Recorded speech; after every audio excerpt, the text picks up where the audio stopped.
भगवान कन्हैया कहा अरे लग रहा है कि तुम वीर हो। कलश की लागत वीर है शंका बात हो के तुम अगर एक बार में महाभारत खत्म कर दोगे मैं कैसे मान लूं। वाह कलश है तुम मानो चाहे मत मानो हम टेंडर लेके थोड़े भाई तो के मनावे खातिर तो ठीक है ना मन तबो ठीक हम जाए लड़ब। वाह कलश तो हम कैसे जानब कि तू वीर हो। कलश है मर्दे तू जानल का चाहता कि हम कौने ना लड़ी पाई ना लड़ी पाई तू हमसे आखिरकार कौने ना हम के तू प्रतियावल चाहता ला। भगवान कन्हैया कहला आगे ले लाइन पर जन्म चाहत रहनी तो हमने तो कोई दिले। भगवान कन्हैया कहे जात रहो विराह में तरस लाग गेल कौन तरस समझते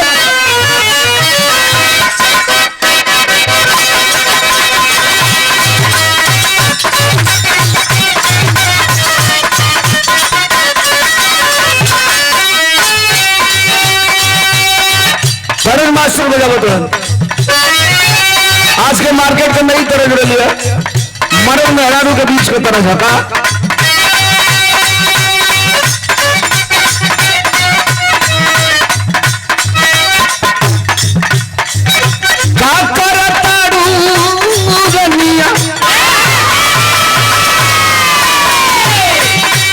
अरे का करताड़ू रनिया हमके बता बना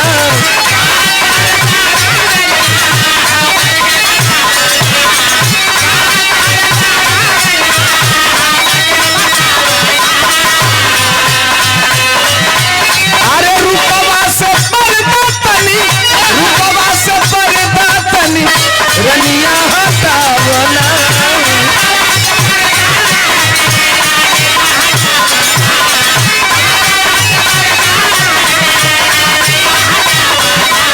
अरे काका जताड़ू रनिया हमके बतावना रूपवा से पर्दा तनी रनिया हटावना कम मेहरुआ भारस का माथे पर हम बिटिया लगवई माथे पर हम बिटिया लगवई निहंग रूप सारी पलक जी सरक जाता सजन जी सरक जाता कमर से इसको जवानी सारी पलक जी सरक जाता कमर से इसको जवानी सारी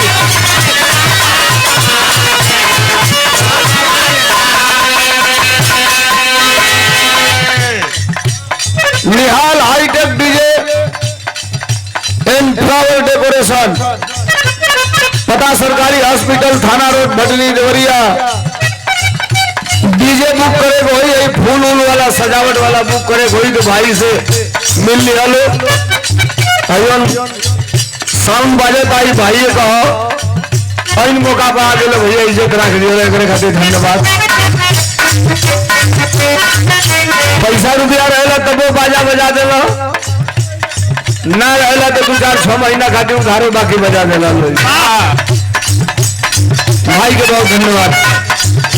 भगवान कन्हैया कहा अगर वीर हो महाभारत अकेले खत्म करने की क्षमता रखते हो तो सुनो भगवान कन्हैया कहत हवा लइकवा से का कहला अरे वीर अगर हवा अपन वीरता देखावना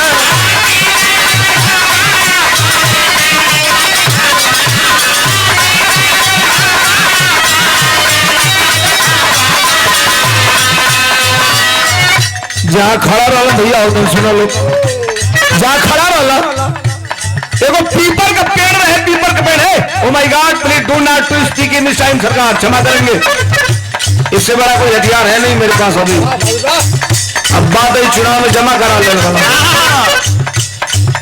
बोला लो मत जहाँ खड़ा रहा है वो पीपल का पेड़ है वही लड़का खड़ा रहे वो खड़ा रहा करो सुन अगर एक बार से पूरा महाभारत खत्म कर सकते हो तो मैं जो कहता हूं उसको करो।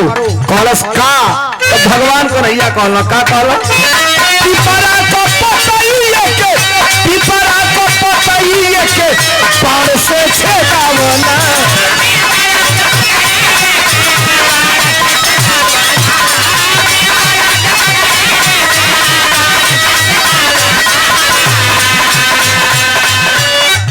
जन पीपर का पेड़ बा में जितना पतई बा अगर एक बार से पूरे महाभारत को खत्म कर सकते हो तो एक ही बार से पूरे पीपल का पत्ता छेद दो, तब मैं समझूंगा कि तुम वीर हो और महाभारत को एक बार से खत्म कर सकते हो। लइकवा आओ नक्ताव जो कहला कुछ सुनबे ना कैलस, पीछे नजर घुमा के अपने तरकस से बाण निकाले लगल। आज तौले भगवान का कहना कि एगो पतैया तूर के आ जमीनिया पर रखो के गोड़वा से दबा लिया। आइने लइकवा का कैलस,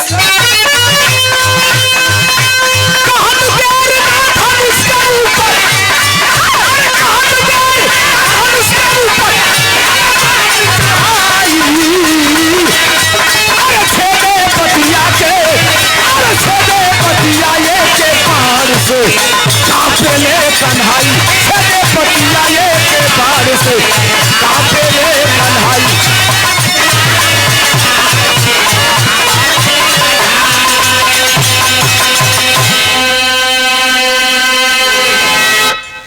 एक ही बार से पूरे पीपल का पत्ता छेद दोगे तो हम समझेंगे कि तुम वीर हो। आओ न ताओ, 51 रुपया का पुरस्कार है पीछे वाला, 50 रुपया में 2 किलोमीटर बुलवाई। Nihal hitech DJ and flower decoration, सरकारी हॉस्पिटल, थाना रोड, भटनी देवरिया। गरीब लड़कियों की शादी में डीजे का निःशुल्क सेवा। भाई के बहुत धन्यवाद।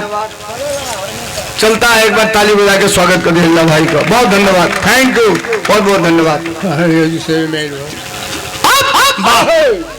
एक ही दौड़ चलाया वो फरवरी 12 साल का नौजवान, बड़वा जैसे सुई से गुदरा ताकल जाला ना, सनसन संसन पिपरा का सगरी पतैया छेदो आया के भगवान का नैया की है पंजवा पे बड़वा नाचे लागल। अब तो हवा खराब, भगवान का नैया, अरे साला ये का करस ई नहीं तारे पैरवा के नीचवा एगो पतई है, गोड़वा हटाओ के छेदी, अन्ना हटाइबा ते का सेकंड के बाद गोड़वा सहित ते छेदी। अब हटौला कोनो सारी जान ले ली देखत है। बाढ़ पतई छेदलस, फिर बाढ़ के पकड़ के अपने तरकस में रखलस। कलस बस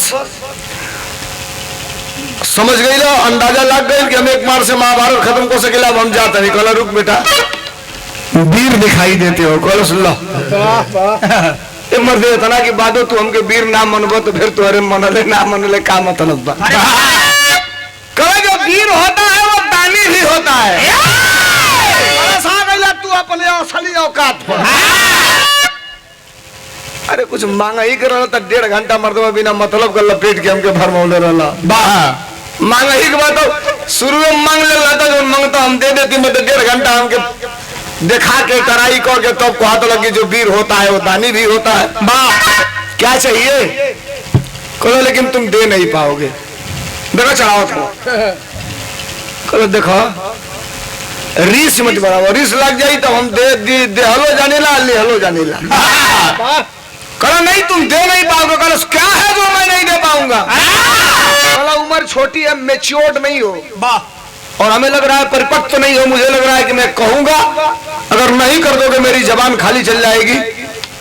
ब्राह्मण आदमी हूं, मेरी जबान अगर खाली जाएगी तो शायद लग रहा है कि मेरा अपमान हो जाएगा।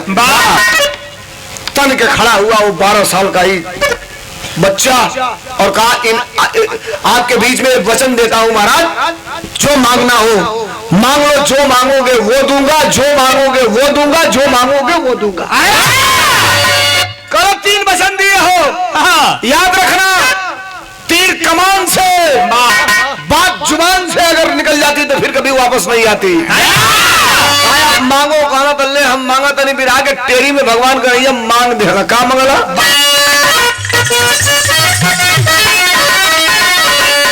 बिरताई, बिरताई जिसकी धोखे में फंसी, अरे संग के बलदेवी पर मांगे शीश कन्हाई। संग के बलदेवी पर मांगे शीश कन्हाई, बिरताई जिसकी धोखे में फंसी। कल अगर देना चाहते हो तो अपने कटार निकाल के अपने हाथे अपन गर्दन काट के अपन बाल पकड़ के हमारे हाथे पर रख दे, दियल चाहते हो तो ये हम मांगल चाहते हैं। यो ही कहला तो एक आदमी का एक्शन रिएक्शन होता है ना देने वाले का, कि उसके चेहरे से लगेगा देगा कि नहीं देगा। एक चेहरा पे कोनो एक्शन रिएक्शन ना, धीरे से पीछे हटल, आप पीछे हट के अपन नजरिया अपने पिठिया की ओर कल चाहता हूँ, अरे सारे घरे में से बाण निकल तो चलाई आ चलाई तो महाभारत तक का परसों से चालू हुई, देखते नहीं अजू हमके ही खत्म कर देला, हमके खत्म कर दे तो कहाँ से पांडव जीती लो, देखो कब कब बात फंस जाले। 1 मिनट और अधिका तो हम लोग टाइम ले, नाराज मत हो लो, बात कबो कबो फंस जाले। है जो नहीं बड़ा ही हमारे फूफा लगी है। हाँ नाम बता लो। ब्रिजमोहन यादव इनका नाम है। सुनील यादव मधवापुर की धरती से 100 रुपया भैया के नमस्ते प्रणाम, आप सबके नमस्ते प्रणाम, भैया के नमस्ते। अनिल, अच्छा आप अनिल है, सुनील भाई के नाम पर। हाँ धन्यवाद। मंदिर वाले सुनील भाई बहुत धन्यवाद। अब भाई सुना, ब्रिजमोहन भूपा हुआ इनका ससुराल है बरहज नदिया की तिरवे तिवारीपुर। गर्मी के महीना में चल गया साझे ससुरारी, तो अपनी सारे से कहला कि हो सारे के पहुना कहीं ठीक है बोलो तड़े बाबू के ऑस्ट्रेलिया से पड़ गया। अच्छा बड़े सारे से कहला हो, देखो 3-4 साल से सफर रही गंगा जी नहाए के, कोनो बेर नहाली ना, हम सोचे तो लिखे मेरी बिना नहाइए ना जाई, तो इनके सारे का वो सारा इले वो बात है भैया। अच्छा हमारो लल से रहा तो हम लोग चलिए चल जाए, लगले 3 जानी नहाली हल तई कहलन देखा उजियार भइले ना चल जाई, भील सहारे लोग देवारे वाला रहे वाला आदमी हलो भील सहारे उठले कह लोग आदत है, तो कहल 3 बजे चल जाई, नहा के चली हल जाई अपन इन्हीं कुल्ला गलाली कोली हल जाई। अब संजोग से 3 बजल मोटरसाइकिल से चलो नहाई, मोटरसाइकिल चलो इनके पीछे